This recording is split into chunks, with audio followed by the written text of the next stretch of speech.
Hello everyone, সবাই কেমন আছেন? আশা রাখি সব ভালো আছেন। সংক্ষিপ্ত সফর শেষ করে চলে যাচ্ছি বাসায়, যেহেতু আগামীকাল আমার ছেলের পরীক্ষা। এখন যেতে আমি বাধ্যই হচ্ছি। আমার ইচ্ছা ছিল আজকের দিনটা থাকার জন্য, মুজিবুর ভাই খুব রিকোয়েস্ট করেছে, কিন্তু তার কথাও রাখতে পারলাম না। এখন মুজিবুর ভাই বলেছিল যে আমি আগামীকাল চলে যাবো, আমার সাথে চলে যাও। টিকিট কাউন্টার থেকে গোল্ডেন লাইনের টিকিট নিয়ে নিছি। এখন আমাদের গাড়ি 11:15টায়। আমি ঠিক দাঁড়িয়ে আছি বেনাপোল পেট্রোল পোলের সামনে। এখান থেকে দুই দেশের মানুষ যাতায়াত করে খুব সহজে, কিন্তু এখন ভিসা সংক্রান্ত সমস্যার কারণে এখন পেট্রোল পোল একদমই ফাঁকা। তবে জরুরিভাবে দু একটি ভিসা দেওয়া হচ্ছে, তা হলো মেডিকেল স্টুডেন্টদের জন্য এবং ট্রানজিট ভিসা দেওয়া হচ্ছে। এরকম একটা পরিস্থিতি হয়ে যাবে তা কেউ ভাবতে পারেনি। আমি ঠিক দাঁড়িয়ে আছি পেট্রোল পোল সামনে, যেখানে ইন্ডিয়া বাংলাদেশের মানুষ পারাপার হয়।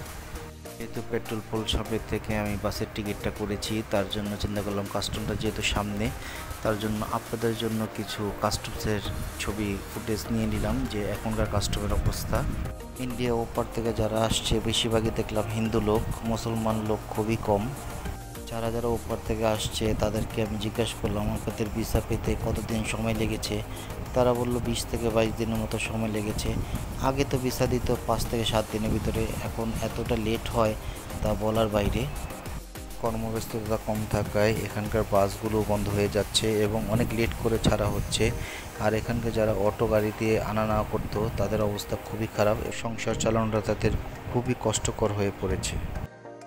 ভাই নিয়ে আসছে একদম কচি টাপ, 120 টাকা করে বিক্রি করতেছে।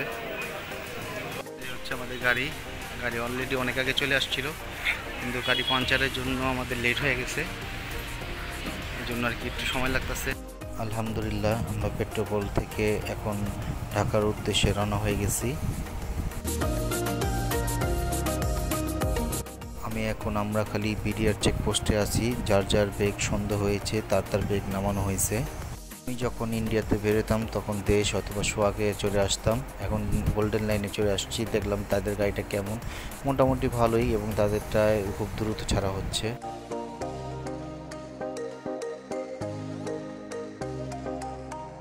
আমি এখন দাঁড়িয়ে আছি ফরিদপুর ভাঙ্গাতে, গোল্ডেন লাইনের মেন অফিস। এখান থেকে সব জেলার টিকিট দেওয়া হয় এবং দেখলাম সার্ভিসটা খুবই ফাস্ট।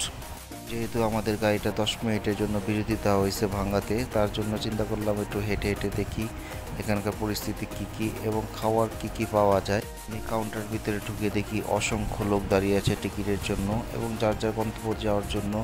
যেহেতু ক্ষুধা লেগেছে, খাবার ব্যাকআপ দেওয়ার জন্য একটি সিটি গ্রুপের কেক নিয়ে নিলাম। হিসাব করে দেখলাম 4:30 থেকে 5টা বেজে যাবে বাসা যেতে যেতে, তার জন্য খাবারের তেমন কিছু নেই। হাঁটাহাঁটি দোকানগুলো ঘুরে ঘুরে দেখি সবই একইগুলো খাবার। গোল্ডেন লাইনের অপোজিটে দেখলাম একটি মিষ্টান্ন দোকান, সেখানে মিষ্টি থেকে একটি দই কাপ নিয়ে নিলাম। দই কাপটা খেয়ে দেখলাম খুবই ভালো এবং পুরাতন দোকান, তার মানটাও ভালো। ফরিদপুর থেকে আমরা ঢাকার উদ্দেশ্যে রওনা দিলাম। এখন দেখি একদমই বৃষ্টির যে ভাব তা বলতে পারি না ঢাকার অবস্থা কি। জায়গায় জায়গায় গুড়ি গুড়ি বৃষ্টি হচ্ছে, আবার থেমে যাচ্ছে। ফরিদপুর হাইওয়ে এক্সপ্রেস দেখে আমি একদম মুগ্ধ হয়ে গেলাম। ভাবতে পারিনি এরকম একটা রোড দেখতে পারবো। আসলে মনে হচ্ছে আমি একটা বাইরে কান্ট্রিতে আছি। দেখতে দেখতে চলে আসলাম পদ্মা সেতু টোল প্লাজায়। আসলে আমি খুব ইচ্ছা ছিল যাব ট্রেন দিয়ে, আসবো বাস দিয়ে। আল্লাহ আমার দোনোটা ইচ্ছাই পূরণ করলো।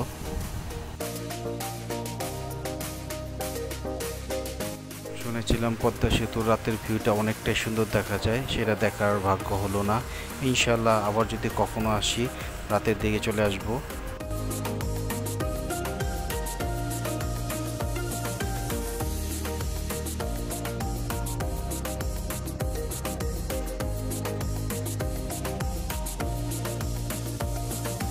আলহামদুলিল্লাহ, বেনাপোল থেকে ঢাকায় খুব সুন্দরভাবে চলে আসলাম।